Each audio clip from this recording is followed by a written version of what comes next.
36 హత్యలు ఈ మాట మళ్ళీ వినిపించట్లేదెందుకు? అబద్ధానికి నిజానికి మధ్యనున్న తేడా ఇదే.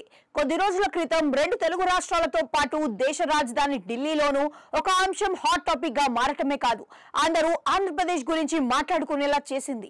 చంద్రబాబు నాయకత్వంలోని కూటమి ప్రభుత్వం కొలువు తీరిన 50 రోజుల్లో 36 హత్యలు జరిగినట్లుగా ప్రచారం చేశారు. ఆ మాటకు వస్తే ఢిల్లీలోని జంతర్ మంతర్ వద్ద వైసీపీ అధినేతతో పాటు మరికొందరు గలం విప్పారు.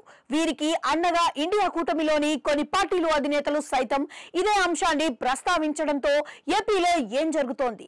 చంద్రబాబు ముఖ్యమంత్రిగా ఉన్న రాష్ట్ర శాంతి భద్రతలు ఇంత దారుణంగా దెబ్బతిన్నాయా అన్న భావన కలిగింది. అయితే ఈ అంశంపై ఏపీలోని కూటమి ప్రభుత్వం కళ్ళు తెరిచి జరుగుతున్న ప్రచారానికి వాస్తవానికి మధ్యనున్న అంతరాన్ని గుర్తించి గలం విప్పే సమయానికి జరగాల్సిన నష్టం జరిగింది.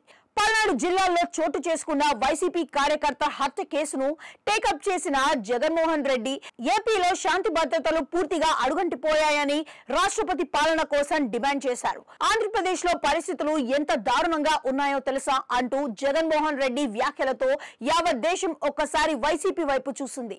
ఆయన చెబుతున్నట్లుగా 50 రోజుల్లో 36 రాజకీయ హత్యలు చోటు చేసుకున్నాయని, వీటిపై తక్షణమే స్పందించాల్సి ఉందని పేర్కొన్నారు. ఏపీ ఇమేజ్ దారుణంగా దెబ్బతింటుందన్న విషయాన్ని గుర్తించిన చంద్రబాబు ఏపీ అసెంబ్లీలోకి సైడ్ షో వేయడంతో పాటు హత్యకు గురైనట్లుగా చెబుతున్న 36 మంది బాధితుల వివరాలు ఇవ్వాలని కోరారు. ఇదిలా ఉంటే ఏపీ హోంమంత్రి అనిత సైతం హత్యకు గురైన 36 మంది జాబితా ఇస్తే తక్షణం చర్యలు తీసుకుంటామని పేర్కొన్నారు. ఇదంతా ఒక ఎత్తు అయితే వైసీపీ రాజ్యసభ సభ్యుడు విజయసాయిరెడ్డి రాజ్యసభలో మాట్లాడుతూ ఏపీలో జరిగిన 36 హత్యల గురించి మాట్లాడి తీవ్ర విమర్శలు చేసే ప్రయత్నం చేశారు. దీనికి స్పందించిన రాజ్యసభ డిప్యూటీ చైర్మన్ హత్యలకు సంబంధించిన ఆధారాలు, బాధితుల వివరాల్ని ఇవ్వాలని, అప్పుడు మాత్రమే మాట్లాడాలని అడ్డుకట్ట వేశారు. కట్ చేస్తే ఇన్ని రోజులు అవుతున్న హత్యల గురించి మాట్లాడటం లేదు.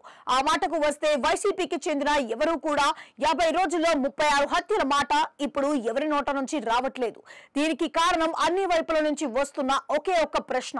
హత్యకు గురైనట్లుగా చెబుతున్న 36 మంది ఎవరు, ఎక్కడ, వారి పేర్లేమిటి అన్నదే ఈ మొత్తం ఎపిసోడ్ తో అర్థమయ్యే అంశం. ఏంటంటే అనుక్షణం అప్రమత్తంగా లేకున్నా జరిగే డ్యామేజ్ భారీ అని. మరి ఆ విషయాన్ని కూటమి సర్కారు గుర్తించిందంటారా?